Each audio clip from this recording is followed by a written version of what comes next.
মানুষ যখন জন্মগ্রহণ করেন আর মানুষ যখন এই সংসার ত্যাগ করে চলে যান, এর মধ্যভাগকে জীবন বলা হয়। আর এই জীবনে সবাইকে লড়াই করতেই হয়, কখনো শিক্ষার জন্য, কখনো কাজের জন্য, কখনো বা বাস্তবে যুদ্ধ করতে হয়। কিন্তু এই লড়াইয়ের সম্মুখীন হওয়ার জন্য প্রকৃতি আমাদের আরো একটা গুণ প্রদান করেছে, প্রয়াস। কখনো কোনো ছোট বালককে দেখেছেন? না কিছু বলতে পারে, না কিছু বুঝতে পারে, কিন্তু নিজের হাঁটুতে ভর দিয়ে সারা বাড়ি ঘুরে দেখার প্রয়াস করে। দাঁড়িয়ে ওঠে, পড়ে যায়, আবার দাঁড়িয়ে ওঠে, আর শেষ পর্যন্ত সে ঠিক হাঁটতে শিখে যায়। রাধা রাধা। যখন মা ক্ষীর তৈরি করেন তখন সেটা খেতে আমাদের খুব ভালো লাগে, তাই তো? কিন্তু মা কিভাবে ক্ষীর তৈরি করেন? প্রথমে উনি ভাত আর দুধের আয়োজন করেন, তারপর মিষ্টির আয়োজন করেন, তারপর উনি আগুনের আঁচে ওটাকে রাঁধেন। সহজ, তাই না?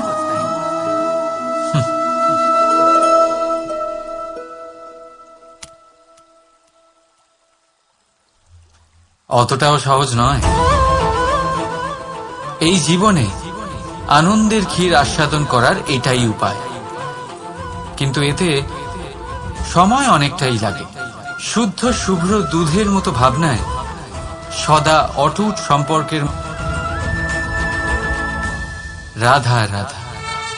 বসন্ত ঋতু এলে একটি মিষ্টি কুহুধ্বনি শোনা যায়, যা মনে বসে যায়। কোকিলের কুহুতান বড়ই মিষ্টি, বড়ই সুন্দর। আরেকটি পক্ষীও আছে যার স্বর বড়ই মিষ্টি, আমাদের বাড়ির আশেপাশেই থাকে। সবুজ রং, লাল ঠোঁট। ঠিক চিনেছেন আপনারা, টিয়া। এই দুই পক্ষী আমাদের ভীষণ ভালো লাগে, মনকে শান্তি দেয়। কিন্তু এই দুজনের মধ্যে অনেক পার্থক্য। কোকিল বনে জঙ্গলে স্বাধীনভাবে ঘুরে, কিন্তু টিয়া অনেক সময় আমাদের বাড়ির খাঁচায় বন্দি পাওয়া যায়। কেন হয় এরকম? কখনো ভেবেছেন? কারণ কোকিল নিজের ভাষা। রাধা রাধা। সমস্ত সম্পর্কের ভিত হলো অটুট বিশ্বাস। এখন প্রশ্ন এই যে বিশ্বাস কাকে করা যায়?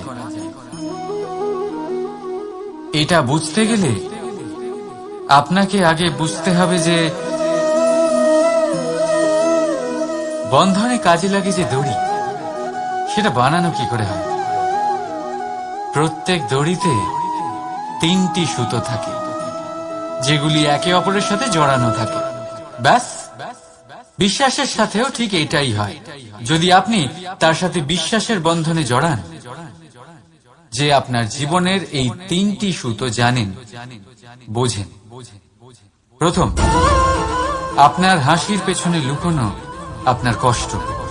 দ্বিতীয়, আপনার ক্রোধের পেছনে লুকোনো আপনার প্রেম।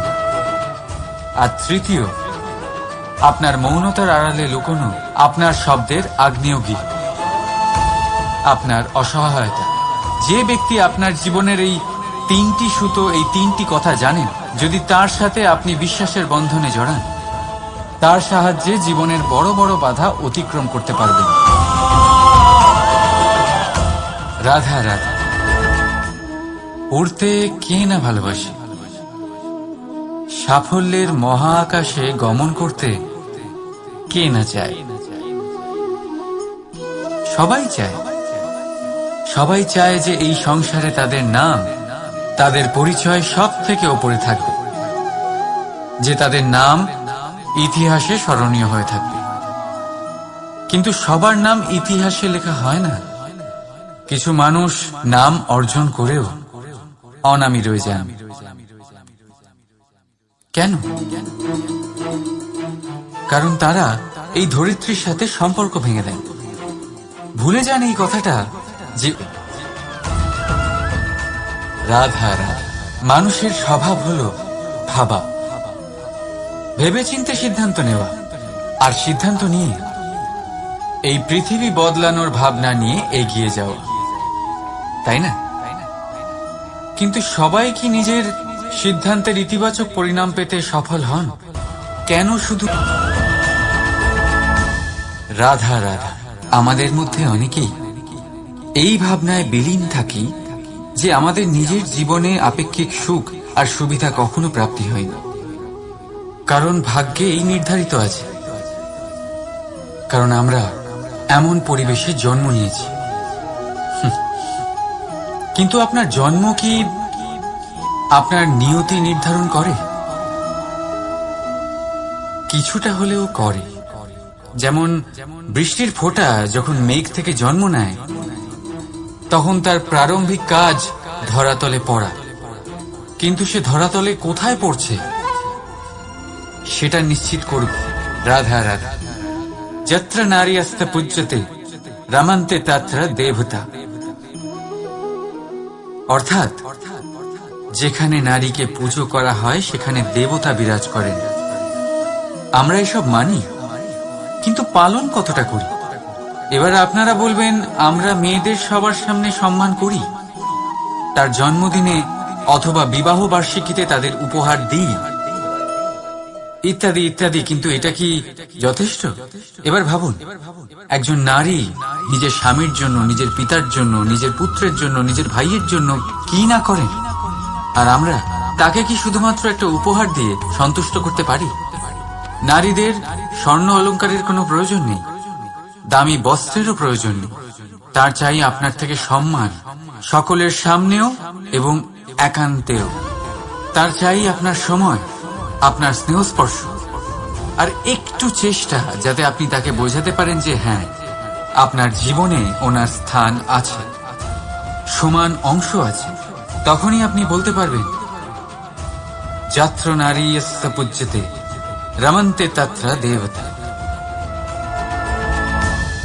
রাধা রাধা। অনেক সময় আপনি আপনার মাতা পিতা, আপনার হিতৈষী বা আপনার শুভাকাঙ্ক্ষীর মুখে এটা শুনে থাকবেন যে ওর ওপর কুনজর পড়েছে, ওর কুনজর শোধন করো, এইটা করো না, না হলে কুনজর পড়বে, এরম সাজসজ্জা করো না, ওটা পড়ো না, পড়লে কুনজর পড়ে যাবে।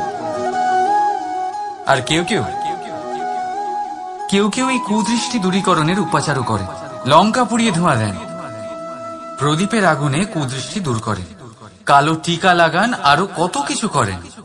ঠিক আছে, কিন্তু আমি কুনজর মানি না।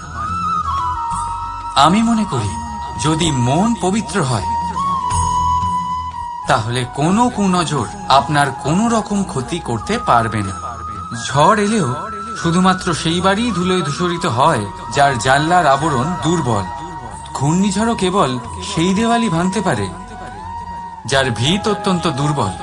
আর আপনার ব্যক্তিত্বের ভিত হল আপনার চিন্তাধারা, আপনার দর্শন। একই পরিস্থিতি, একই প্রেম ভরে বলুন রাধা রাধা। আপনার জীবনেও কি সমস্যা রয়েছে? অবশ্যই থাকবে। প্রত্যেকের জীবনেই সমস্যা থাকে। প্রত্যেক মানুষ জিজ্ঞাসাও করেন যে এই সমস্যা আসলে কি আর কেন আসে জীবনে।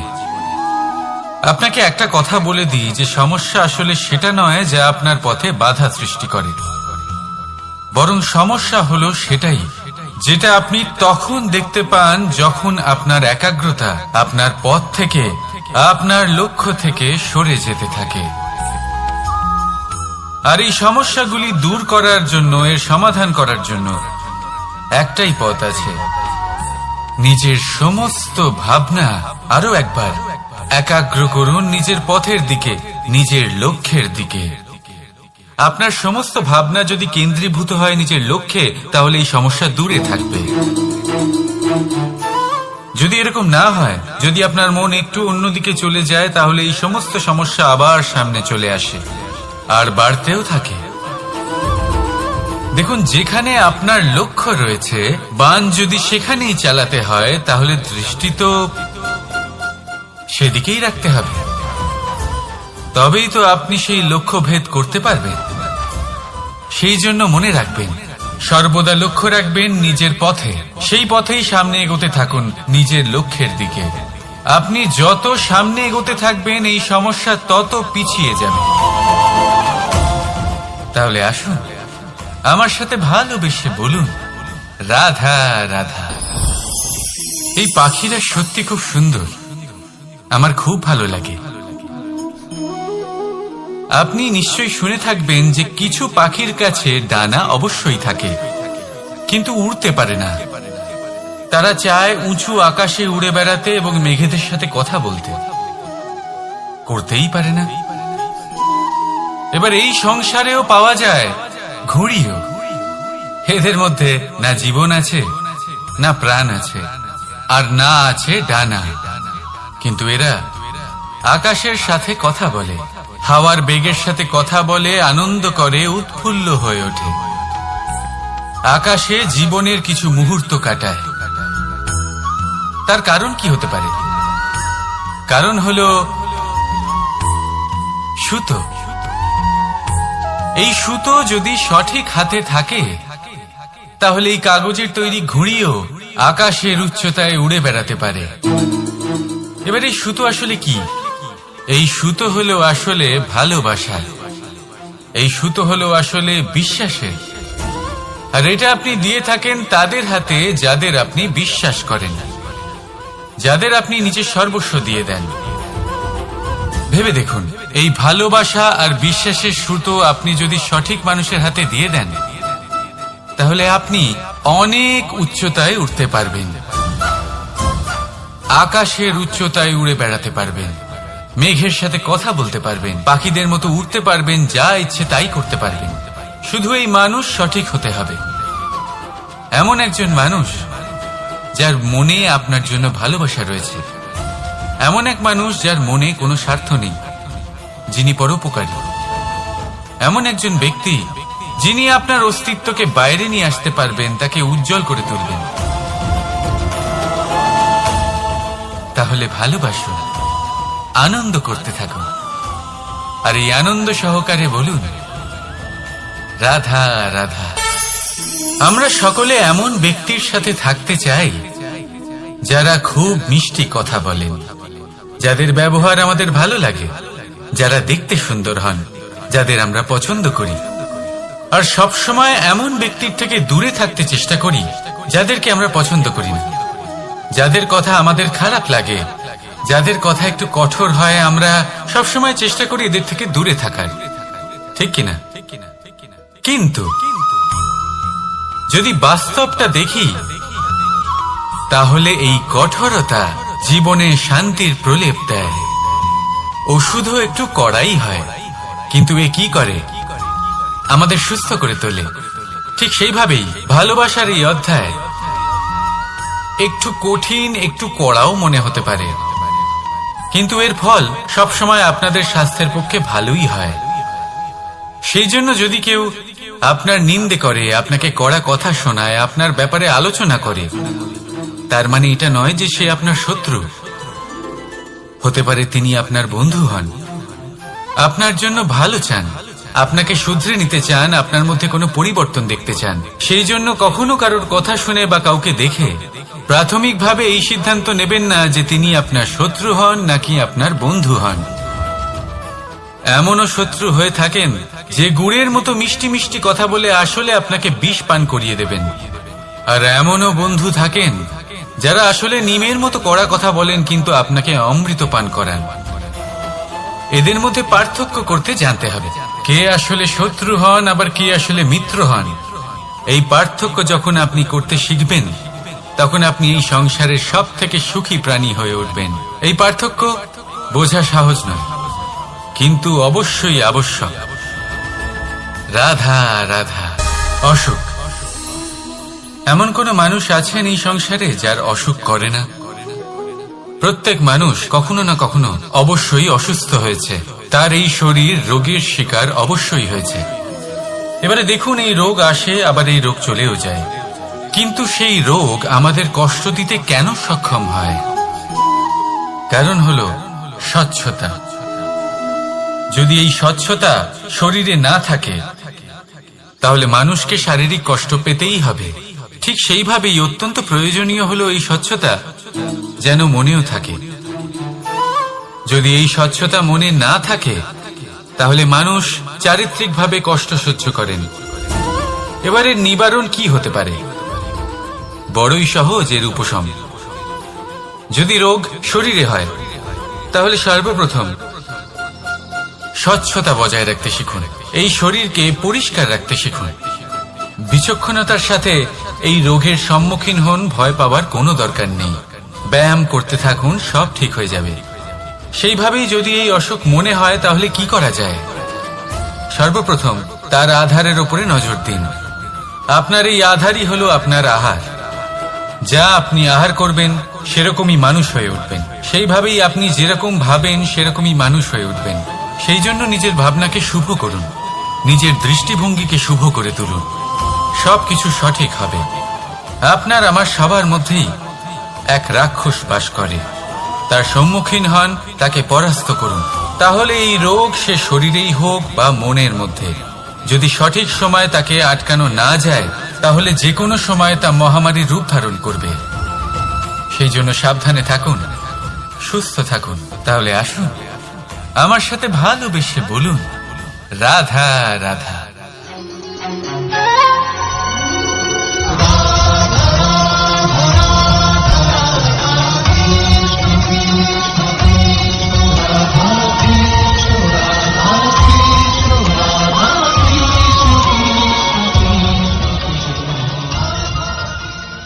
ধন, সম্পদ, ঐশ্বর্য, মানুষ হয় নিজের সৌভাগ্যের দ্বারা এগুলো লাভ করে থাকেন বা কর্মের দ্বারা। সৌভাগ্য আসলে কি? গ্রহের দশা, যা প্রত্যেক মুহূর্তে বদলাতে থাকে।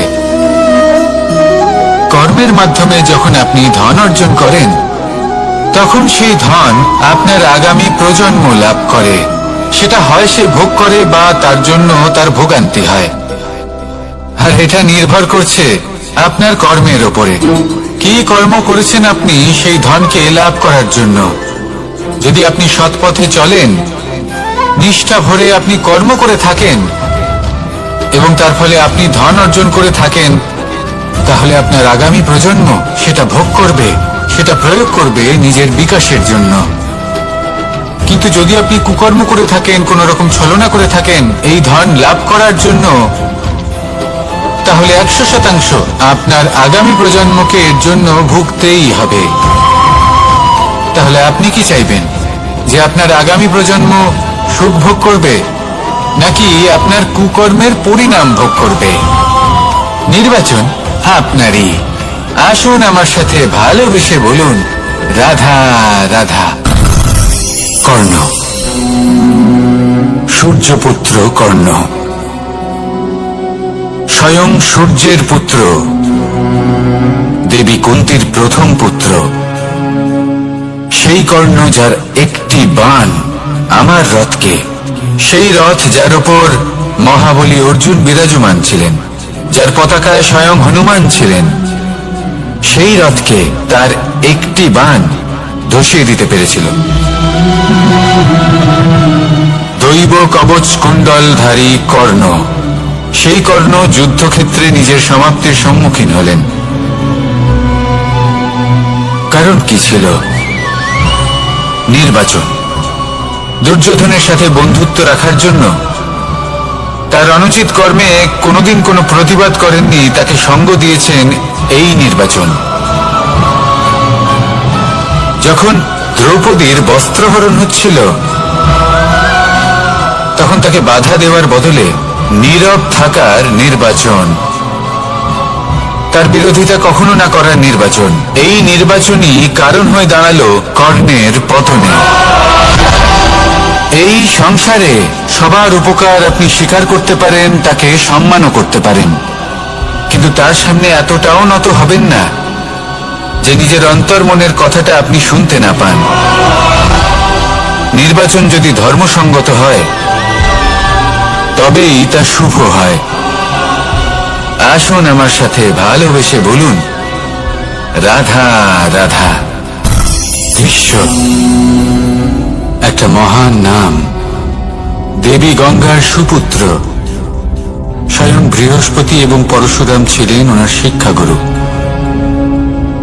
অত্যন্ত মহান যোদ্ধা ছিলেন, কিন্তু এই মহান যোদ্ধা ইনি ইতিহাসে আজ পর্যন্ত সেই সম্মান পেলেন না যার উনি যোগ্য ছিলেন। কারণ নির্বাচন। রাজ সিংহাসনের সেবা করার প্রতিজ্ঞা নিয়েছিলেন উনি।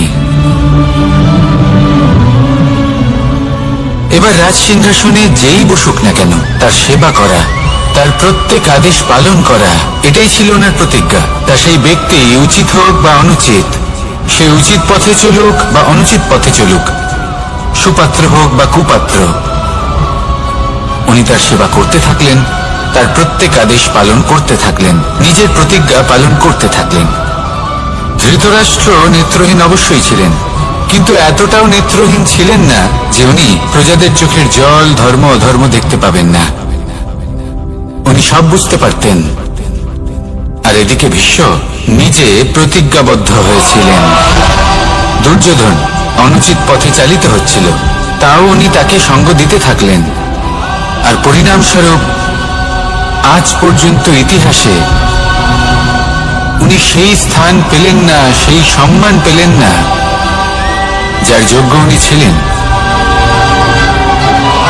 যদি আপনি কোনো প্রতিজ্ঞা করে থাকেন, তা সে যতই কোনো উচিত কারণের জন্য হোক না কেন, যদি আস্তে আস্তে সময়ের সাথে সেই প্রতিজ্ঞা আপনাকে অনুচিত পথে চালিত করে অধর্মের পথে নিয়ে যায়, পাপের পথে নিয়ে যায়, তাহলে সেই প্রতিজ্ঞা ভঙ্গ করা অত্যন্ত আবশ্যক। সময় অনুসারে নিজেকে বদলানো আবশ্যক, নয়তো এই প্রতিজ্ঞা আপনাকে দিয়ে পাপ কর্ম করাবে, কুকর্ম করাবে, আর আপনার বিনাশের কারণ হবে। আসুন আমার সাথে ভালোবেসে বলুন, রাধা রাধা। অশ্বত্থামার মৃত্যু হল। কেউ জানে না সে মানুষ নাকি হাতি। এই বাক্য কে বলেছিলেন? সাক্ষাৎ ধর্মরাজ যুধিষ্ঠির। সেই যুধিষ্ঠির যিনি নিজের জীবনে কখনো মিথ্যে বলেননি, কিন্তু উনি এমন কিছু নির্বাচন করেছিলেন যার জন্য চিরকাল শুধুই মহারাজ যুধিষ্ঠির হয়ে থেকে গেলেন, কখনো অভিমন্যুর সমান হতে পারলেন না। যখন দ্রুত ক্রীড়ার আমন্ত্রণ এসেছিল, তখন মহারাজ যুধিষ্ঠির সেটা অস্বীকার করতেই পারতেন, কিন্তু করলেন না। অহংকারের জন্য সেই আমন্ত্রণ গ্রহণ করলেন উনি, এবং অহংকারের জন্য করা এই নির্বাচন উনাকে সাধারণ করে রেখে দিল। নিজের গুরু দ্রোণাচার্যকে পরাজিত করার জন্য একটি মিথ্যে কথা বলেছিলেন। অশ্বত্থামা মারা পড়েছে, আর তারপর গ্লানিমাখা কণ্ঠে ধীরস্বরে বলেছিলেন, জানি না সে মানুষ না হাতি। কিন্তু অর্ধসত্য হোক বা সত্য লুকোনো হোক, তা হল মিথ্যের সমান, এবং প্রত্যেকটি কর্মের ফল মানুষ অবশ্যই ভোগ করে। এই নির্বাচনের কারণে যুধিষ্ঠিরকেও নরকবাস করতে হয়েছিল। তাই নিজের কর্ম শ্রেষ্ঠ করে তুলুন, কারণ এটাই সুনিশ্চিত করবে যে আপনি সংসার থেকে বিদায় নেওয়ার পরেও জীবিত থাকবেন নাকি নয়। আসুন আমার সাথে ভালোবেসে বলুন, রাধা রাধা। মহাভারতে অনেক যোদ্ধারা অংশগ্রহণ করেছিলেন। সবাই ছিলেন শ্রেষ্ঠ কুলের। কেউ কেউ ছিলেন বড় বড় রাজ্যের রাজা, কেউ কেউ ছিলেন দেবতার পুত্র। এনারা সবাই অংশ নিয়েছিলেন। এনারা সবাই শ্রেষ্ঠ কুলের, প্রত্যেকে ভালো পরিবেশ পেয়েছেন।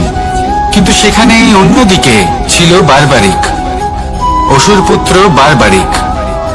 এবং এই অসুরপুত্র বারবারিকই এই সময় দাঁড়িয়ে ভগবান রূপে স্থাপিত হয়ে আছেন। পুজো করা হয় তাকে। কারণটা কি? নির্বাচন। বারবারিক একটি দ্বন্দ্বের মধ্যে ছিলেন। ঠিক যেমন প্রত্যেক যোদ্ধার জীবনে দ্বন্দ্ব এসে থাকে, তখন সে কি নির্বাচন করবে সেটা হলো অত্যন্ত গুরুত্বপূর্ণ। বারবারিকের কাছে এত শক্তি ছিল যে একটি মাত্র বাণ প্রয়োগ করে সবাইকে নাশ করতে পারত। দ্বন্দ্ব ছিল একটাই, যে ও নির্বাচন করতেই পারছিল না কোন পক্ষ হয়ে যুদ্ধ করবে। ওর নির্বাচন ছিল এটাই যে ও কোনো পক্ষের হয়েই যুদ্ধ করবে না, বরং নিজের মস্তক সে দান করবে। আর এই কর্মের কারণে, এই নির্বাচনের কারণে আজকের সময়ে দাঁড়িয়ে ওকে ঘাটুশ্যাম রূপে পুজো করা হয়। মনে রাখবেন, শুধু আপনার ব্যক্তিত্ব গুরুত্বপূর্ণ নয়, আপনি কোথা থেকে আসছেন, কোন কুলে আপনার জন্ম, শুধুমাত্র সেটা গুরুত্বপূর্ণ নয়। সব থেকে বেশি গুরুত্বপূর্ণ হলো আপনার কর্ম, আপনার নির্বাচন। আসুন আমার সাথে ভালোবেসে বলুন, রাধা রাধা। যখন আমরা মৌন থাকি তখন আমরা কতটা শক্তি ব্যয় করি, বিন্দুমাত্র নয়। সেখানেই যখন আমরা রুষ্ট হই তখন আমরা কতটা শক্তি ব্যয় করি। আমাদের রক্ত গরম হয়ে ওঠে, চোখ থেকে যেন অগ্নি বর্ষা হয়, আমরা চিৎকার করতে থাকি, জোরে কথা বলি, কখনো কখনো আমরা অনুচিত কর্ম করে বসি। সবকিছুই ক্রোধের বশে করি। এবার এই ক্রোধকে মৌনতায় পরিণত করতে হবে। এই কাজটা চোখে দেখা যায় না, এই কাজ সরল নয়, এই কাজ হলো অত্যন্ত কঠিন এবং এই কাজই শ্রেষ্ঠ। সেই ব্যক্তি শক্তিশালী নন যিনি কথায় কথায় ক্রুদ্ধ হয়ে যান, কথায় কথায় যিনি আক্রমণ করেন। আজ্ঞে না, সব থেকে বেশি শক্তিশালী ব্যক্তি হলেন তিনি যিনি নিজের ক্রোধকে মৌনতায় পরিবর্তন করতে পারেন, যিনি শান্ত মনে পরিস্থিতিকে বোঝেন, তার আকলন করেন আর তারপর বিবেকের দ্বারা সিদ্ধান্ত নেন। তিনি হলেন সব থেকে শক্তিশালী ব্যক্তি। তাহলে সেই ব্যক্তি হয়ে উঠুন আর আমার সাথে ভালোবেসে বলুন, রাধা রাধা। জীবনে যখন আমরা কোনো পরিস্থিতির সম্মুখীন হই তখন আমাদের সামনে দুটো পথ থাকে, তাদের মধ্যে কোনো একটা নির্বাচন আমাদের করে নিতে হবে, এই মনে করে নিতে হবে। নির্বাচন এই সংসারের সব থেকে গুরুত্বপূর্ণ বিষয়। একটা নির্বাচন আপনার বর্তমান বদলে দিতে পারে, আপনার ভবিষ্যৎ বদলাতে পারে, আগামী প্রজন্মের জন্য ইতিহাস রচনা করতে পারে। একটা নির্বাচন। এবার দেখুন, যে পরিস্থিতি আপনার সামনে আছে, আপনাকে সেই পরিস্থিতির সম্মুখীন হতেই হবে, সেই কষ্ট সহ্য করতেই হবে, সেই মতোই কাজ করতে হবে। শুধু এই বিষয়টা নির্বাচন করতে হবে যে এই পরিস্থিতির সম্মুখীন হওয়ার সময় আমি কি দুর্বল হয়ে থাকব নাকি আমি শক্তিশালী হয়ে থাকব। এই নির্বাচন এই মনের মধ্যে করতে হবে। আর এই নির্বাচন হলো সব থেকে বেশি গুরুত্বপূর্ণ নির্বাচন। যদি নিজের মনকে শক্তিশালী করে তুলে সেই পরিস্থিতির সম্মুখীন হন, তাহলে কিছুই আপনাকে বাধা দিতে পারবে না। পূর্ণ নিষ্ঠার সাথে, সাহসের সাথে এই মনকে শক্তিশালী করে তুলুন, তাহলে কোনো সংকট আপনাকে না বাধা দিতে পারবে না ভাঙতে পারবে। আপনি নিজে সাফল্যের শিখরে পৌঁছতে পারবেন আর এই মন প্রসন্ন হয়ে বলবে, রাধা রাধা। জীবনের সব থেকে বেশি মূল্যবান বস্তু কি? ধন, স্বর্ণ, মাণিক্য, আভূষণ? না, এই সব কিছু মিলিয়েও সময়ের এক মুহূর্তের সামনে মলিন হয়ে পড়ে। এক মুহূর্ত যা এক দরিদ্রকে রাজা করতে পারে, যা এক রাজাকেও দরিদ্র করতে পারে। একটি মুহূর্ত যা আপনার আত্মবিশ্বাসকে পর্বতের শিখরে পৌঁছে দিতে পারে, একটি মুহূর্ত যা আপনার অস্তিত্বকে গভীর সাগরে বিলীন করে দিতে পারে। একটি মুহূর্তের খেলা। সব সময় জীবনে সেই ব্যক্তিকে সম্মান করুন, শ্রদ্ধা করুন, যিনি আপনার জন্য সময় বের করে থাকেন। সব সময় সেই ব্যক্তির প্রতি নিষ্ঠাবান থাকুন, যেই ব্যক্তি খারাপ সময় আপনার পাশে দাঁড়িয়ে থাকে। এই সময় সব থেকে বেশি মূল্যবান। আসুন আমার সাথে ভালোবেসে বলুন, রাধা রাধা। প্রজাপতি দেখেছেন?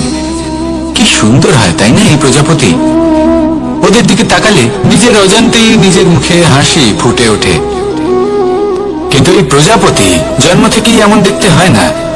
জন্ম থেকে এদের কাছে ডানা থাকে না, এরা উড়তেও পারে না। যখন একটি প্রজাপতি জন্ম নেয় তখন প্রথমে ডিম অবস্থায় থাকে সে।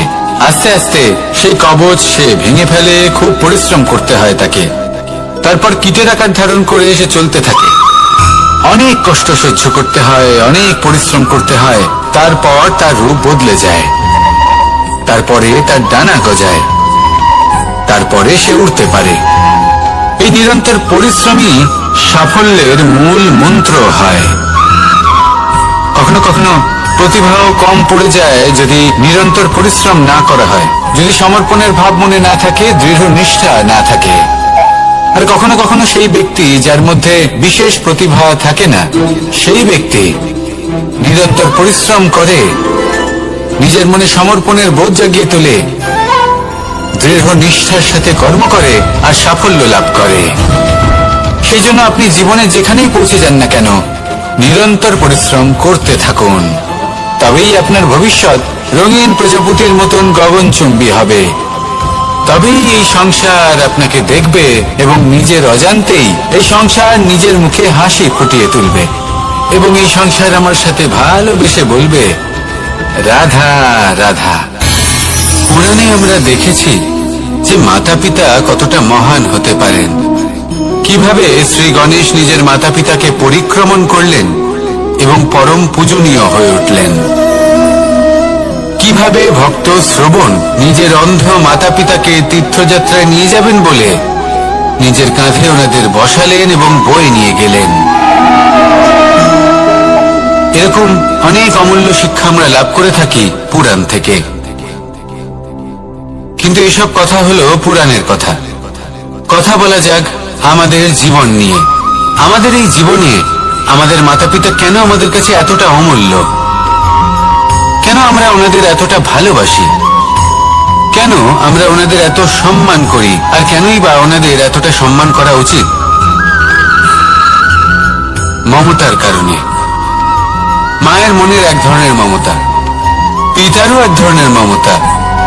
এই দুইয়ের মমতা ভিন্ন, কিন্তু এনাদের দুজনের মমতার কেন্দ্রবিন্দু হলো এনাদের সন্তান।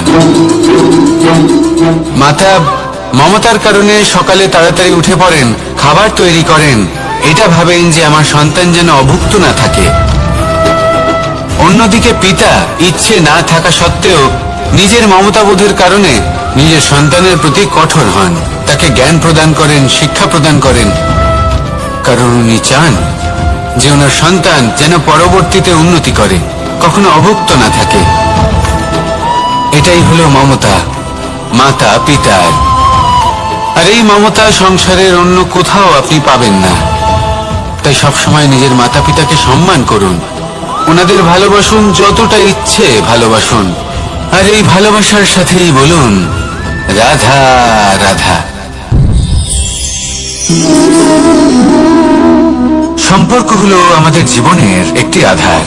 কিছু সম্পর্ক এমন যা আমরা জন্মসূত্রে লাভ করি, যেমন পরিবার, মা বাবা। কিছু সম্পর্ক আছে যে আমরা জীবনে অর্জন করে থাকি, তা সে প্রেমের হোক, স্নেহের হোক বা বন্ধুত্বের। এই সকল সম্পর্ক লাভ করার বা গড়ে তোলার 5টি ধাপ রয়েছে। প্রথম ধাপ, কোনো ব্যক্তির সাথে আলাপ হওয়া, তার সাথে কথা বলা বা তাকে দেখা।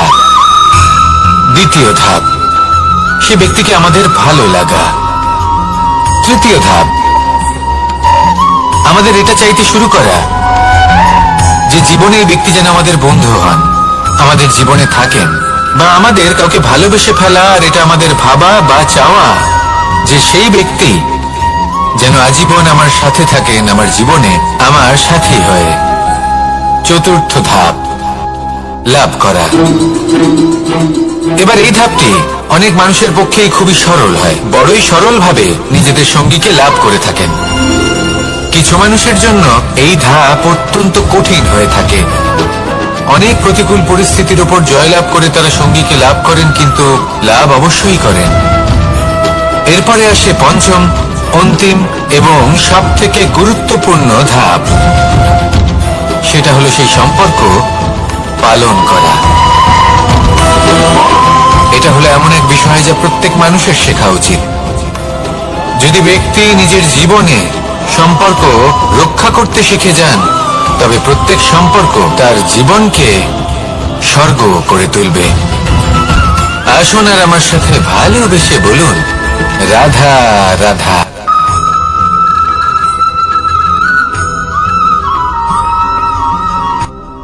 রাত্রে আমরা সুখ নিদ্রা লাভ করি, আমরা স্বপ্ন দেখি, ভবিষ্যতের পরিকল্পনা করি, খুব ভালো লাগে। সকালে যখন চোখ খুলি নিদ্রা ভঙ্গ হয়, স্বপ্ন সেইখানেই ভেঙে যায়, আর তারপর আমরা আমাদের রোজকার জীবন যাপন করি। স্বপ্ন হয়তো মানুষ রাতের বেলায় দেখেন, কিন্তু সেটাকে সার্থক দিনের বেলাতেই করতে হয়। রাতে মধুর বাতাসের নিচে কোমল শয্যায় শুয়ে মাতার গলায় মিষ্টি গান শুনতে শুনতে নিদ্রায় আচ্ছন্ন হওয়া, স্বপ্ন দেখা, ভবিষ্যতের পরিকল্পনা করা বড়ই সরল। কিন্তু সকালবেলায় সময় মতো উঠে সূর্যের তাপ সহ্য করে, সেই উষ্ণতা সহ্য করে সর্বাঙ্গ ঘেমে গিয়ে নিজের পথ খুঁজে বের করা, সেই পথে অগ্রসর হওয়া, বাধা বিপত্তি এসবের সম্মুখীন হওয়া, আর তারপর লক্ষ্য লাভ করা, এগুলো কঠিন কাজ। এ হলো অত্যন্ত কঠিন কাজ। যদি আপনি চান যে স্বপ্ন আপনি দেখেছেন তা সত্যি হোক, তাহলে দিনের বেলায় আপনাকে বেরিয়ে কর্ম করতেই হবে, পরিশ্রম করতেই হবে। মনের এই চক্ষু দিয়ে স্বপ্ন দেখা সম্ভব, কিন্তু যদি আপনি বুঝতে পারেন যে এই স্বপ্নই হলো আপনার লক্ষ্য, তাহলে তাকে সার্থক করতে শুধুমাত্র পরিশ্রম দ্বারাই করতে হবে। তাহলে পরিশ্রম করুন আর আমার সাথে ভালোবেসে বলুন, রাধা রাধা। মানুষের জীবনে তিনটি গুণ অত্যন্ত প্রয়োজনীয়: শ্রদ্ধা, বিনম্রতা, যোগ্যতা। যদি জ্ঞান লাভ করতে চান তাহলে শ্রদ্ধার প্রয়োজন, যদি মান লাভ করতে চান তাহলে স্বভাবে বিনম্র হওয়া প্রয়োজন, আর যদি মনোবাঞ্ছিত স্থান লাভ করতে চান তাহলে যোগ্যতার প্রয়োজন। বিষয়টা সহজ। শ্রদ্ধা আপনাকে জ্ঞান দেবে, নম্রতা আপনাকে মান, আর যোগ্যতা উচিত স্থান দেবে। কিন্তু যদি আপনি এই তিনটি গুণ সম্মিলিত করেন, তাহলে এমন কিছু লাভ করবেন যা এই সব কিছুর থেকে অনেক ঊর্ধ্বে। সম্মান। আর এ হলো সেই সম্মান যা প্রত্যেক মানুষের নিজের জীবনে লাভ করতে চেষ্টা করা উচিত, কারণ এই হলো সেই সম্মান যার কারণে আপনি চলে যাওয়ার পরেও এই সংসার আপনাকে ভালোবাসবে আর মনে রাখবে। আসুন আমার সাথে ভালোবেসে বলুন, রাধা রাধা। আকাঙ্ক্ষা কখন লোভে পরিণত হয়ে যায় তা কেউ বলতে পারে না, এবার তার পরিণাম কি হতে পারে তাও আমরা কেউ জানি না। আজ আমি আপনাকে বলছি, কোনো ব্যক্তি সব থেকে বেশি ক্ষতির সম্মুখীন তখনই হয় যখন সে এটা মনে করে যে সে সব থেকে বেশি সুরক্ষিত স্থানে রয়েছে। সে ভাবে যে সে সেখানে সুরক্ষিত রয়েছে, সে তখন অসাবধান হয়ে পড়ে, আর তখনই তাকে জীবনের সব থেকে বড় ক্ষতির সম্মুখীন হতে হয়। নিঃস্ব হয়ে যাওয়ার পরিস্থিতি কোনো মানুষের জীবনে তখনই আসে যখন তার কাছে প্রচুর সম্পত্তি থাকে এবং সে তার থেকে অনেক বেশি সম্পত্তি অর্জন করতে চায়। সেই অনেক বেশি সম্পত্তি অর্জন করার চেষ্টায় সে এমন কিছু করে বসে যার ফলে তাকে সমস্ত সম্পত্তি হারাতে হতে পারে। একজন রচনাকার নিজেই নিজের প্রতিভা একদম শেষ করে দিতে পারে যখন সে অনেকগুলো কাজ নিজের কাঁধে নিয়ে নেয়।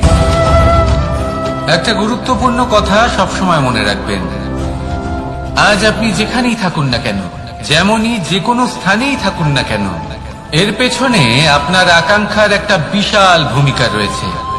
কিন্তু মনে রাখবেন, আপনাকে শিখতে হবে যে কখন আর কিভাবে নিজের উচ্চাকাঙ্ক্ষাগুলিকে লাগাম পরাতে হবে, কারণ এটা অত্যন্ত আবশ্যক। তাই আসুন আর আমার সাথে ভালোবেসে বলুন, রাধা রাধা। অনেক সময় আমরা জীবনে অনেক মানুষকে এমন বলতে শুনে থাকি যে আমি অসফল হয়েছি কারণ আমার সময় ভালো যাচ্ছিল না, আমি এই জিনিসটা লাভ করতে চাইছিলাম কিন্তু করতে পারলাম না কারণ আমার সময়টা ভালো যাচ্ছিল না। আমি আমার জীবনে ওই মহান কাজটা করতে চাইছিলাম, কিন্তু করতে পারলাম না। কেন? কারণ আমার সময়টা ভালো যাচ্ছিল না। কিন্তু যে মুহূর্তে ভালো সময় আমার জীবনে আসবে, আমি সব কিছু প্রাপ্ত করব। এমন প্রায় প্রত্যেকেই বলেন। আসুন একটা কথা বোঝা যাক। একজন মালিকে দেখুন, সে প্রত্যেক দিন গাছের সেবা করে, তাকে জল দেয়, তার যত্ন আত্তি করে। কেন? প্রত্যেক দিন সেই গাছ ফল দেয় না। সঠিক সময় এলে তবেই সেই গাছ ফল দেয়, কিন্তু প্রত্যেক দিন মালি তার সেবা করে, তাকে যত্ন করে। শুধুমাত্র তখন করে না যখন সেই গাছ ফল দিতে সক্ষম।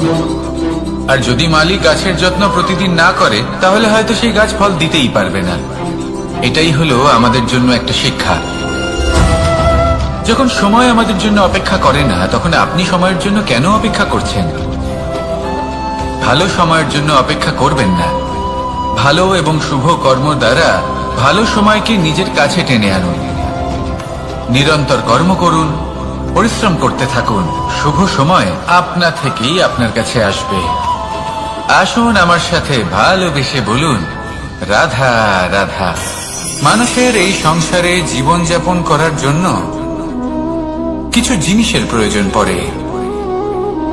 এমন কিছু আবেগ, এমন কিছু বস্তু আছে যেগুলো তার প্রয়োজন হয়। কিন্তু সব থেকে বেশি যে জিনিসটা তার প্রয়োজন হয়, সেটা হলো সম্মানের। আমাদের ভালো লাগে যখন কেউ আমাদের সম্মান করে। আমরা কাউকে সম্মান করলে তারও সেটা ভালো লাগে।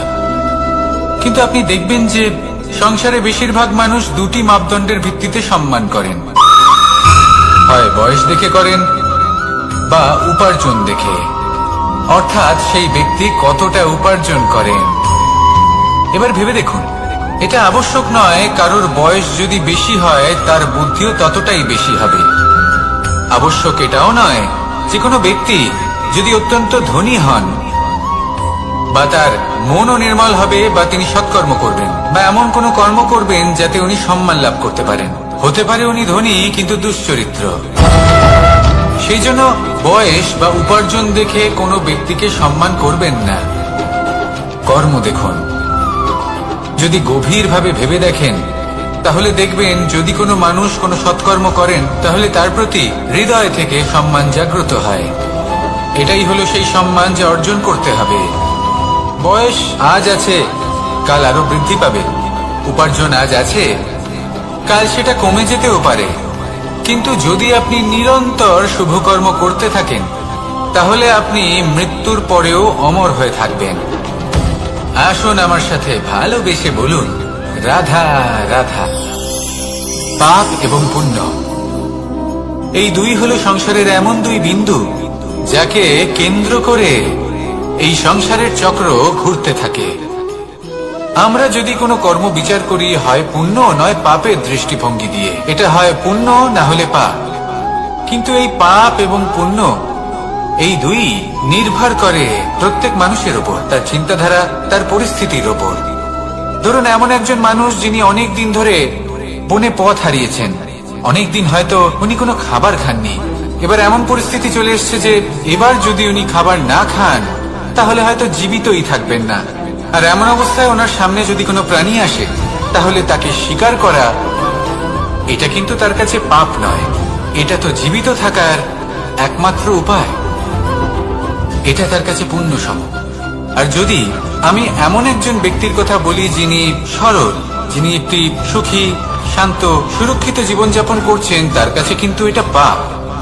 এইরকমই এই সংসারে ভিন্ন ভিন্ন পরিভাষা আছে পাপ এবং পুণ্যের। তার মধ্যে যদি আমি আপনাকে একটি সরল পরিভাষা দিই, সেটা হলো, জীবনে যখনই কোনো কর্ম করবেন সেটা নিয়ে একটু ভেবে দেখুন যে এই যে কাজটা আমি করছি, তার ফলে এই যে অন্য মানুষেরা আছেন এই সংসারে, তারা কি দুঃখ পাবেন? যদি তারা দুঃখ পান তাহলে সেটা পাপ। যদি আপনি এমন কোনো কর্ম করেন যার ফলে অন্যরা প্রসন্নতা লাভ করেন, তাদের মুখে হাসি ফুটে ওঠে, যদি তারা প্রেরিত হন, জীবনে সামনে এগোতে পারেন, তাদের বিকাশ হয়, তাহলে এটা হলো পুণ্য।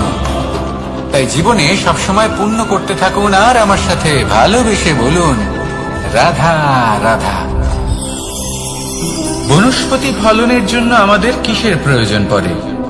একটু ধরিত্রীর, একটু পরিশ্রমের, আর একটা বীজের। এবার যদি মানুষের কথা বলি, তাহলে এখানে ধরিত্রী হলো মানুষের এই জীবন, যেখানে মানুষ নিজের ইচ্ছের ফল ফুল ফলন করতে চায়। পরিশ্রম হলো আমাদের কর্ম, আর বীজ হলো আমাদের নির্বাচন। আমাদের বেছে নিতে হবে যে আমরা কি বপন করব, আম নাকি ফণি মনসা। এর মধ্যে আমরা কি পেতে চাই? রসালো ফলের ফলন চাই নাকি কাঁটার ফলন চাই, তা আমাদের উপর নির্ভরশীল। কিন্তু একটা কথা ঠিক, লক্ষ্য যেমনই হোক না কেন, জীবন যেমনই হোক না কেন, যদি আপনি লক্ষ্যের দিকে এগোতে থাকেন, তাহলে কর্মের সাথে খামখেয়ালি আচরণ করতে পারবেন না। যদি আপনি এমন করেন, তাহলে এটা আপনাকে একটা অনুচিত লক্ষ্যে পৌঁছে দেবে, সেটা কিন্তু নিশ্চিত। সবসময় এটা মনে রাখবেন, কর্মের সাথে খামখেয়ালি হবেন, অর্থাৎ কর্মফলও আপনার সাথে খামখেয়ালি হবে। তাহলে নিষ্ঠার সাথে কর্ম করতে থাকুন আর নিজের লক্ষ্যকে প্রাপ্ত করুন। আর আমার সাথে ভালোবেসে বলুন, রাধা রাধা। অগ্নি, চতুর্থ তত্ত্ব, সব থেকে বেশি গুরুত্বপূর্ণ, কিন্তু তার থেকেও বেশি ভয়াবহ। কখনো অগ্নিকে নিয়ন্ত্রিত রূপে উনুনে জ্বলতে দেখেছেন? এই অগ্নি আমাদের খাবার বানাতে সাহায্য করে, যা আমাদের শক্তি প্রদান করে। কিন্তু এই অগ্নি যখন বিচলিত হয়ে, অনিয়ন্ত্রিত হয়ে কোন বনের আগুন হয়ে ওঠে, তখন মহা বিনাশ ঘটে যায়। আপনারই অন্তরের ঊর্জা হলো এই অগ্নি। এটা আপনার শক্তিও, আপনার ক্রোধ। একে ব্যবহার কিভাবে করবেন তা আপনারই হাতে। যদি কোনো ব্যক্তি নিজের অন্তরের এই ঊর্জাকে ব্যবহার করেন শক্তির রূপে, তাহলে সে বিকাশ ঘটাতে পারে, নির্মাণ ঘটাতে পারে। কিন্তু যদি কোনো ব্যক্তি তার অন্তরের ঊর্জাকে বিধ্বংসী অস্ত্র বানিয়ে ফেলেন, তাহলে নিশ্চিত রূপে মহা বিনাশ ঘটতে পারে, যাতে বিনাশ তারও অবশ্যই হবে। অনেক বছর পূর্বে এমনই এক আগুনের দ্বারা এই সুন্দর পৃথিবীর নির্মাণ হয়েছিল, আর অনেক বছর পূর্বে এমন এক আগুনেই সমস্ত জীব এবং সংসার বিলুপ্ত হয়ে গেছিল। এবার আপনি আপনার অন্তরের ঊর্জা দ্বারা বিনাশ ঘটাতে চান নাকি নির্মাণ ঘটাতে চান, সেই সিদ্ধান্ত আপনারই। আসুন আমার সাথে ভালোবেসে বলুন, রাধা রাধা। কখনো কখনো এমন হয়, আমরা আমাদের বাড়ির উঠোনে বীজ বপন করি, আর তা বিকশিত হয় একটা সুন্দর বৃক্ষে। তার শাখাগুলি প্রতিবেশীর বাড়ি পর্যন্ত পৌঁছায়। ফলের বর্ষণ প্রতিবেশীর বাড়িতেও হয়ে থাকে, আর আমরা ভাবি গাছ আমরা উৎপন্ন করব আর ফল খাবেন আপনারা। এই কেমন কথা হলো? আপনাকে এই কথা বুঝতে হবে যে এসব হলো ভৌতিক বস্তু, সাংসারিক বস্তু। কখনো নিজের বাড়ির বাগানে ভালোবাসার গাছ বপন করে দেখুন, তার শাখাও প্রতিবেশীর বাড়ি পর্যন্ত পৌঁছবে, ফলের বর্ষণ সেখানেও হবে। কিন্তু সেই ফল চাইতে আপনাকে যেতে হবে না, সেই ফল দ্বিগুণ মাত্রায় আবার আপনার কাছেই ফিরে আসবে। তাই নিজের বাড়িতে আর নিজের মনে ভালোবাসার গাছ উৎপন্ন করুন। এই জীবন প্রসন্ন হয়ে বলবে, রাধা রাধা। অ দিয়ে অন্ত, আ দিয়ে আরম্ভ, এই দুইয়েরই রাশি সমান। যদি আপনি মন দিয়ে দেখেন, তবে দেখবেন এদের সম্পর্ক খুবই নিবিড়। কিভাবে? যখন কোনো কিছু শুরু হয়, এটা নিশ্চিত হয়ে যায় যে তা সমাপ্তও হবে। আরম্ভই যদি না হয়, তা সমাপ্তও হবে না। যা আরম্ভ হয়েছে তার সমাপ্তি হলো অবশ্যম্ভাবী। এটাই হলো প্রকৃতির নিয়ম, একে এড়ানো যায় না। এবার এই কথা আমরা সকলে জানি। এবার মানুষ কি ভাবে যে সমাপ্তির পরে কি হতে পারে, এর উত্তর তাদের কাছে নেই। উচিত অন্য কোনো বিষয় ভাবা যা বেশি গুরুত্বপূর্ণ। এবার মানুষ এটা জানে না যে মৃত্যুর পরে কি হতে পারে, কিন্তু এই কথা অবশ্যই জানে যে জন্ম থেকে মৃত্যু পর্যন্ত এই সময়, যাকে আমরা জীবন বলে থাকি, এই সময় আমরা কর্ম করতে পারি। এই কথা তো আমরা জানি। তাহলে এমন কি কর্ম করা যেতে পারে যা আমাদের সমাপ্তির পরও আমাদের প্রাসঙ্গিক করে রাখতে পারে, এই বিষয়ে ভাবা উচিত। যে জন্মগ্রহণ করেছে তার মৃত্যু হবেই, এটা সাধারণ বিষয়। কিন্তু ইতিহাস আজও সেই সকল মানুষজনকে স্মরণ করেন যাদের এই সংসার তাদের মৃত্যু নয়, বরং তাদের জীবনকালে যে কর্ম তারা করেছেন তার দ্বারা মনে রাখেন। সেই কর্মের কারণে এই সংসারে তাদের নাম, তাদের কর্ম, তাদের ব্যক্তিত্ব, তাদের কীর্তি অমর হয়ে থাকে এবং থাকবে। আপনার কাছে এতটা সময় নেই যতটা আপনার মনে হচ্ছে আপনার কাছে আছে। সেই জন্য যত শীঘ্র সম্ভব শ্রেষ্ঠ কর্ম করুন, যতটা পারবেন ততটা অধিক সুকর্ম করুন। এই সংসারে নিজেকে অমর করে তুলুন আপনার মৃত্যুর পরেও। আর আমার সাথে ভালোবেসে বলুন, রাধা রাধা। উমাই কি, আমি কখন থেকে এখানে অপেক্ষা করছি, হাত পেতে দাঁড়িয়ে রয়েছি যাতে একটা ফল আমার হাতে এসে পড়ে এবং সেটা আমি খেতে পারি। কখন থেকে অপেক্ষা করছি, কিন্তু সেটা হচ্ছেই না। এবার আপনি বলবেন যে এসব কি বলছি, এ কি অদ্ভুত কথা বলছি। যদি ফল খেতে হয় তাহলে আমাকে বৃক্ষে চড়তে হবে, ফলের কাছে পৌঁছতে হবে, তবেই তো ফল পাবো। এবারে এটা অত্যন্ত সহজ ব্যাপার, কিন্তু এই বিষয়টা আপনি নিজের জীবনের প্রসঙ্গে ভেবে দেখুন। লক্ষ্য কোথায় আছে আপনি জানেন, সেই লক্ষ্যে পৌঁছানোর পথ কি সেটাও আপনি জানেন, সেই পথে চলার ক্ষমতাও আপনার রয়েছে, কিন্তু তাও আপনি নিজের লক্ষ্য লাভ করতে পারছেন না। কেন? কারণ আপনি অপেক্ষা করছেন যে লক্ষ্য আপনার সামনে চলে আসবে, কিন্তু তা হয় না।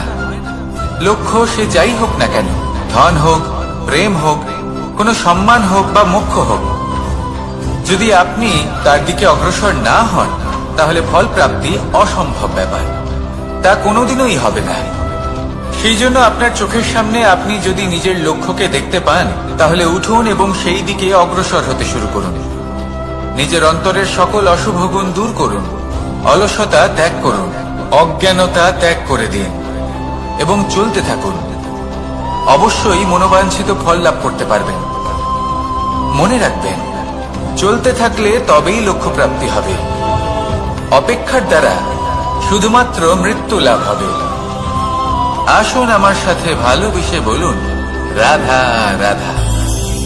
পাখি কখন জন্ম নেয়, কখন উড়তে শেখে, কখন বাসা বানাতে শেখে, কখন নিজের মৃত্যু লাভ করে, এসব আমাদের মধ্যে কেউ জানি না। কিন্তু পাখি একটা কথা খুব ভালো করে জানে, যে এই সংসারে ও যা কিছুই করুক না কেন, এই সংসারের ওকে নিয়ে কিচ্ছু যায় আসে না। এবার আমরা কি করি?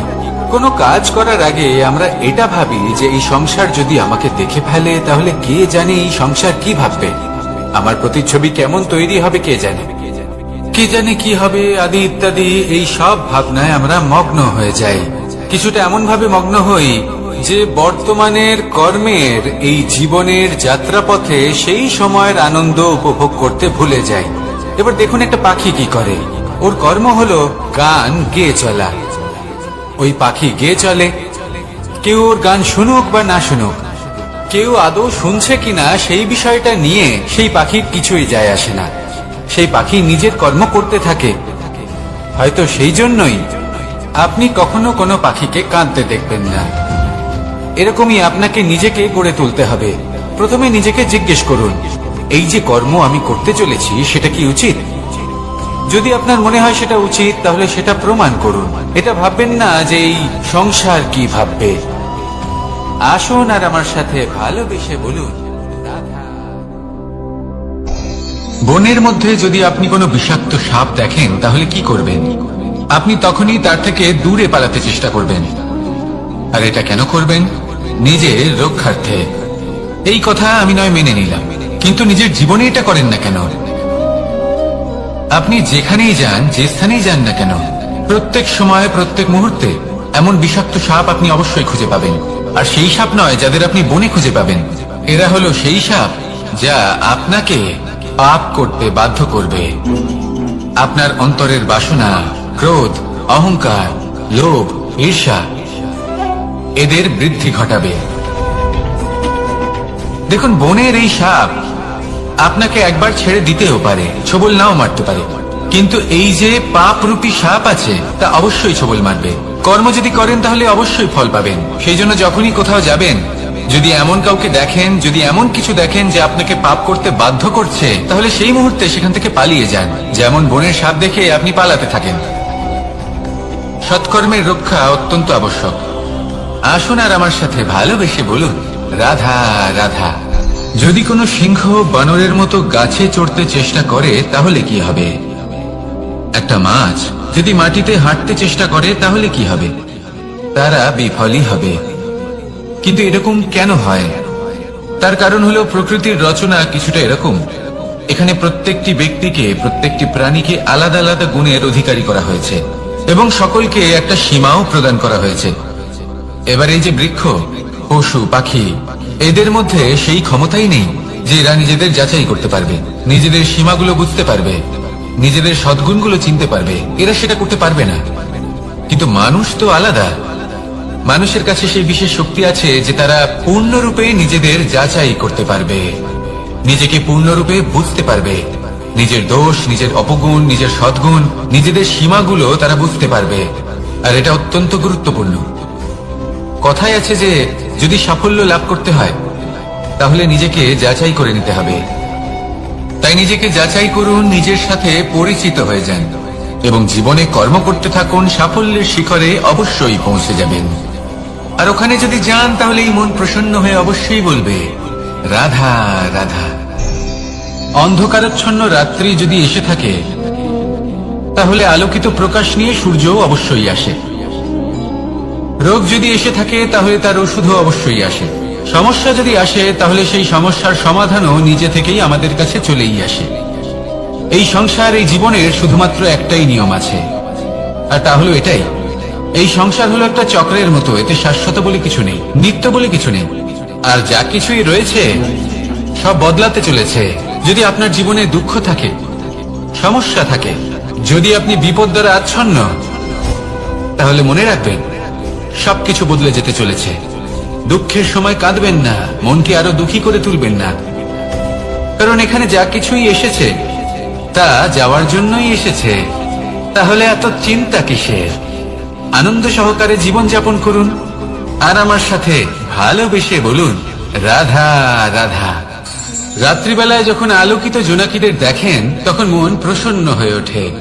এদের দেখতে খুবই সুন্দর লাগে। আর এমন ঠিক কেন হয়? প্রথম হলো এটাই যে রাতের বেলায় চতুর্দিক অন্ধকারাচ্ছন্ন থাকে। এমত অবস্থায় যদি আমরা কোথাও একটু প্রকাশ দেখি তাহলে সেটাই আশার কিরণের ন্যায় মনে হয়। সেই প্রকাশই আমাদের মন প্রসন্ন করে তোলে। আর সেই জন্য যে সকল মানুষ রাতের বেলায় কোনো জোনাকি দেখতে পান তারা প্রসন্ন হয়ে যান। এবার কখনো কখনো জীবনে আমাদের মনে হয় যে চতুর্দিকে শুধুমাত্র অন্ধকারই হয়ে আছে। প্রত্যেকেরই তা কখনো মনে হয়। আর তখনই আমাদের নিরাশ হলে চলবে না, আমাদের দুঃখী হলে চলবে না।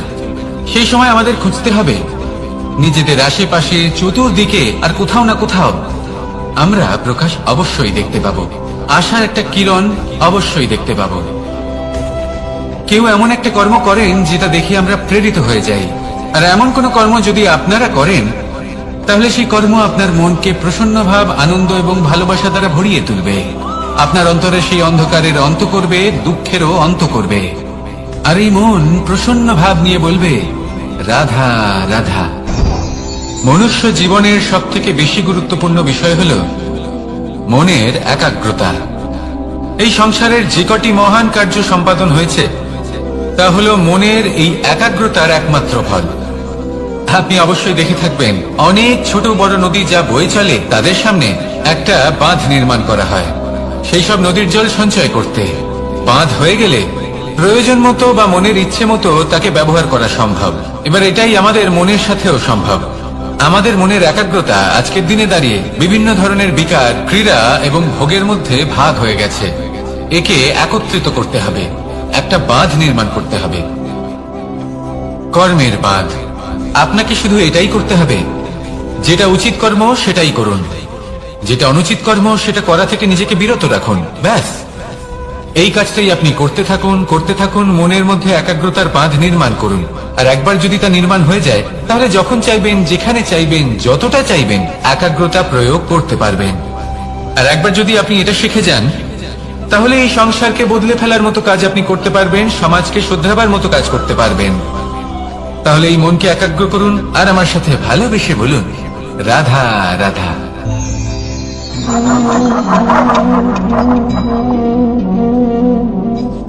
কোন ব্যক্তিকে নিশ্চয়ই দেখেছেন যিনি নিজে কাঠ কাটার এই কাজে নিপুণ এবং অভিজ্ঞ। এবার আপনারা দেখবেন যে তার মনোযোগ সমস্ত কাঠের ওপর থাকে না, তার মনোযোগ থাকে শুধুমাত্র একটা কাঠের ছোট্ট একটি অংশের উপর, যেখান থেকে তার টুকরো করা হচ্ছে। কিন্তু সেটা উনি কেন করেন? যদি এটা উনি না করেন, তাহলে সেই কাঠ সঠিক পদ্ধতি এবং তাড়াতাড়ি কাটা যাবে না। জীবনেও তাই হয়ে থাকে। আপনি হয়তো কোনো লক্ষ্য স্থির করেছেন বা পথ নির্বাচন করেছেন বা কাজ স্থির করেছেন, যেটা আপনি করেই ছাড়বেন। তাহলে নিজের সম্পূর্ণ মনোযোগ শুধুমাত্র তার উপর কেন্দ্রীভূত করুন। যদি আপনার মন এদিক ওদিক তাকাতে থাকে, অস্থির হয়ে পড়ে, বিচলিত হয়ে পড়ে, যদি তা হয়ে থাকে, তাহলে আপনি অবশ্যই অসফল হবেন। তাই কর্মঠ থাকুন, নিরন্তর কর্ম করতে থাকুন এবং পূর্ণ মনোযোগ দিয়ে নিজের কাজ করুন। নিজের পথে অগ্রসর হন বা নিজের লক্ষ্য প্রাপ্ত করতে চেষ্টা করুন। তারপর দেখুন কি হয়, কিভাবে উচিত পথে এবং তীব্র গতিতে আপনার লক্ষ্য আপনার কাছেই পৌঁছে যায়। আর আপনার এই মন প্রসন্ন হয়ে বলে, রাধা রাধা। কখনো কোনো নদীকে দেখেছেন? একই আকার, একই স্থান, শুধু প্রবাহিত হতে থাকে।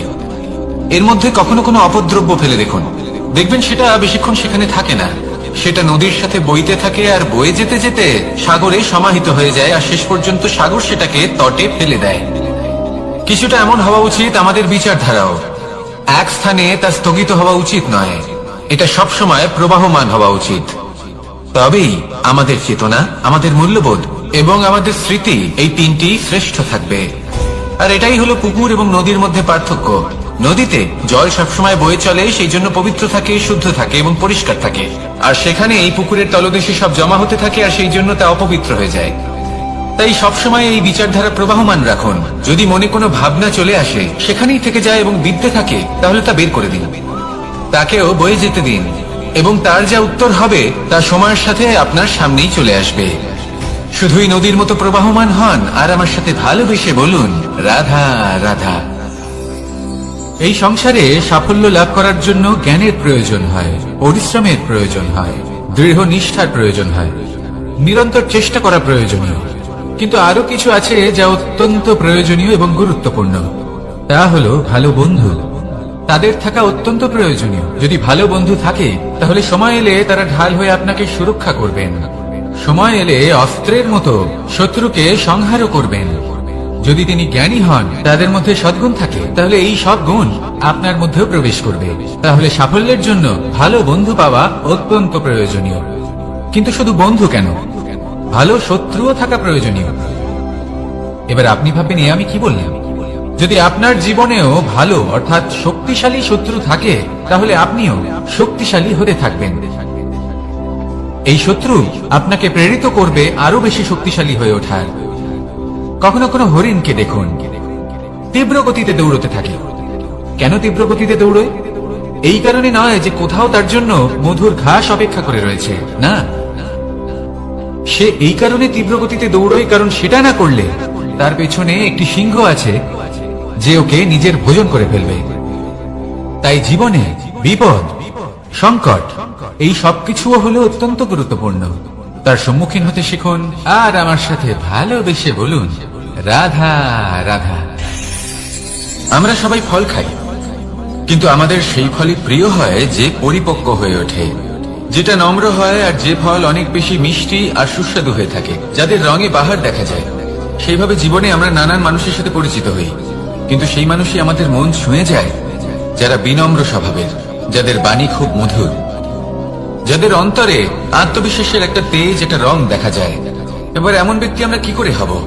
ঠিক সেইভাবেই যেমন একটা ফল রোদ, বর্ষা, শীত, বায়ু, এই সকল সংকটময় পরিস্থিতির সম্মুখীন হয়ে পরিপক্ক হয়ে ওঠে, সেইভাবেই মানুষ সংকটময় পরিস্থিতির সম্মুখীন হয়ে পরিপক্ক হয়ে ওঠেন। যদি এই সংকটের সম্মুখীন হন, তাহলে অভিজ্ঞ হবেন, আর এই অভিজ্ঞতাই শিক্ষা দিয়ে যাবে।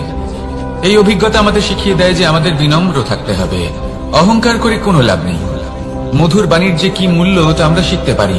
এই অভিজ্ঞতাই আমাদের বুঝিয়ে দেয় যে উচিত অনুচিত কোনটা আমাদের দৃষ্টিভঙ্গি তৈরি করে, আর এই দৃষ্টিভঙ্গি দ্বারা আত্মবিশ্বাস জাগ্রত হয়। সেই জন্য জীবনে কখনো বিপদ থেকে দূরে পালাবেন না, সেগুলোর সম্মুখীন হন, অভিজ্ঞতা লাভ করুন, তার থেকে শিক্ষা লাভ করুন, এইভাবেই পরিপক্ক হবেন।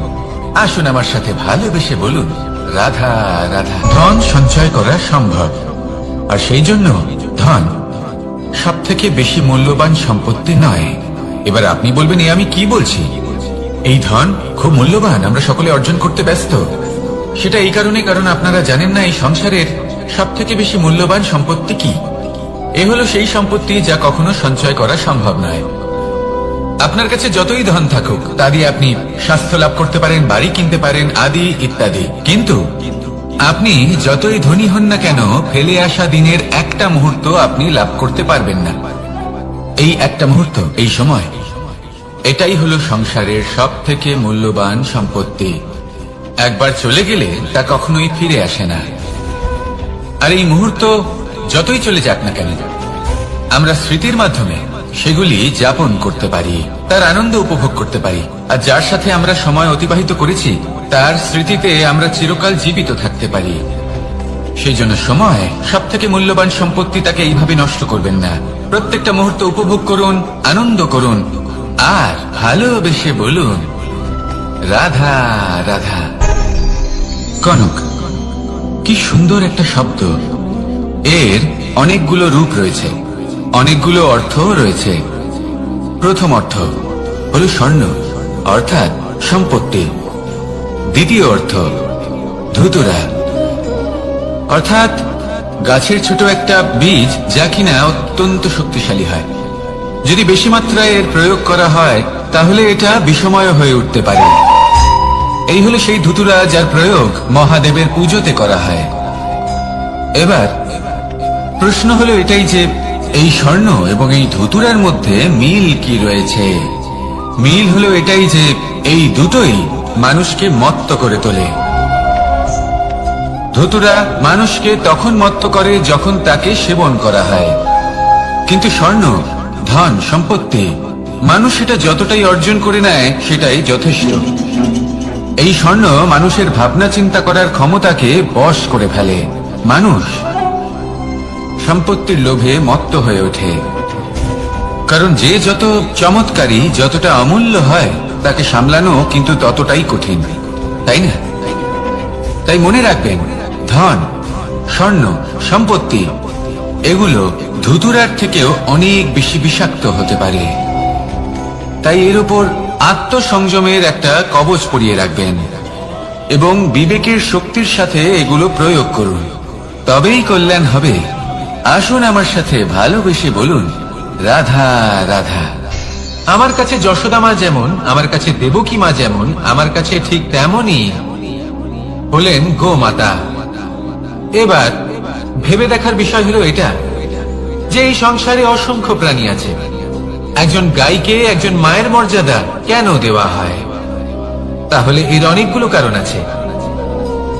এই গাই অর্থাৎ গোমাতা, এনারা হলেন অত্যন্ত শান্ত, শান্তি প্রিয়, কখনো কারোর কোনো ক্ষতি করতেই পারেন না। গোমাতা যে দুধ নিজের বাছুরকে পান করান সেই দুধই আমাদেরও দেন। সেই দুধ পান করে আমরা শক্তি লাভ করি। এই দুধ থেকে আমরা মাখন, ঘি, পায়েস, এইসব সুস্বাদু খাবার লাভ করি। গোমাতার গোবর আমাদের জ্বালানি হিসেবে সাহায্য করে, যার ফলে খুব কম সংখ্যক কাঠ ব্যবহার করা যায় এবং বেশিরভাগ জঙ্গল সুরক্ষিত থাকে। গোমাতার গোমূত্র, সেটাও আমাদের কাছে লাভজনক। এর দ্বারা আমরা অনেক রোগ থেকে মুক্তি লাভ করতে পারি। গোমাতা যখন একটি বাছুরকে জন্ম দেন তখন সেই বড় হয়ে আমাদের ক্ষেত কর্ষণ করে। সেই জন্য গাইকেও জীবনে মায়ের মর্যাদা দেবেন। যতটা সম্ভব তাকে সেবা করুন এবং ভালোবেসে তাকে পালন করুন। এই মন নিজে থেকেই প্রসন্ন হয়ে বলবে, রাধা রাধা। মধু কারই না পছন্দ বলুন তো? অত্যন্ত সুস্বাদু হয় এই মধু, মিষ্টি খেতে হয় এবং তা শক্তিও প্রদান করে। এবং প্রত্যেকটি মিষ্টি পদার্থের মতোই এতেও খুব তাড়াতাড়ি পিঁপড়ে ধরে যায়। অন্যদিকে যদি নুনকে দেখি, তাহলে বছরের পর বছর রাখলেও এতে পিঁপড়ে ধরে না। এবার যদি কথা বলি বন্ধুত্বের, তাহলে বন্ধুত্ব নুনের মতো হওয়া উচিত, মধুর মতো নয়। যারা সামনে এলে শুধুমাত্র মধুর মধুর কথা বলবে, পরে এতে পিঁপড়ে ধরে যাবে। এটা নুনের মতো হওয়া উচিত। প্রকৃত বন্ধু হলো সে, যে সময় এলে পরে আপনার সামনে আপনার প্রকৃত সত্য তুলে ধরবে, তা সে যতই কঠিন হোক না কেন। আপনার দোষ, আপনার অপগুণ, আপনার খামতি আপনাকে বলতে পারবে, যাতে আপনি সেগুলো শুনে মেনে নিয়ে তারপর নিজেকে শুধরোতে পারেন। এটাই হলো প্রকৃত বন্ধুত্ব। কখনো নিজের জীবনের আশেপাশে মন দিয়ে দেখবেন, অনেক সময় এমন মানুষ থাকেন, অনেক বন্ধু থাকেন, যাদের দেখে আমাদের মনে হয় যে এনারা খুব কঠোর, এনাদের কথা খুব কটু। কিন্তু বেশিরভাগ এমন মানুষের মনটা যদি বুঝতে পারেন, তাহলে দেখবেন তাতে কোনো মালিন্য নেই। এনাদের মন অত্যন্ত পবিত্র হয়। যদি আপনার জীবনেও এমন কোনো ব্যক্তি থেকে থাকে, এমন বন্ধু থাকে, তাহলে তাদের আগলে রাখুন আর আমার সাথে ভালোবেসে বলুন, রাধা রাধা।